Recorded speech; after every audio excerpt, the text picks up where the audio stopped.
This is Coffee with Holly, and today I'm talking about my very first client in real estate. So my very first deal in real estate, I was with a boutique brokerage, and my broker, Julie, actually referred me the client because they lived out by me and she was located a little bit further, and she mentored me, through it, which was great because when you're a realtor, what you learn through training and when you go to take your test is nothing similar to what it's really like to do a transaction.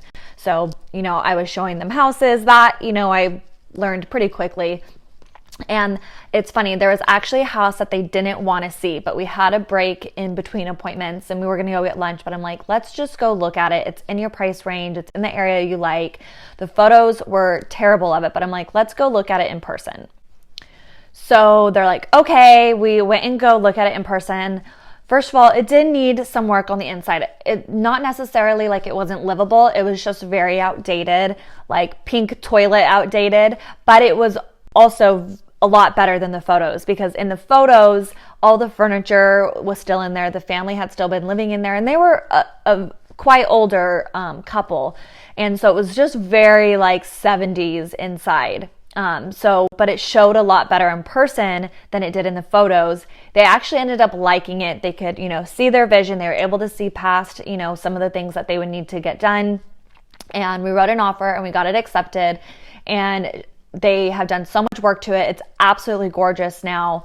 But I just always thought that was a really cool story because they didn't even want to go look at it. And then it ended up being the perfect home for them and the one that they ended up getting. So, moral of the story, don't judge a book by its cover. I was a first-time agent. It was my very first deal. I negotiated, got them a good price, got the deal to close. Everything worked out. They could have judged me and been like, this is your first deal. They had no idea. They didn't know until a few years later. I'm still friends with them. She's actually an interior designer now and did one of the rooms in our home, the room I'm actually sitting in.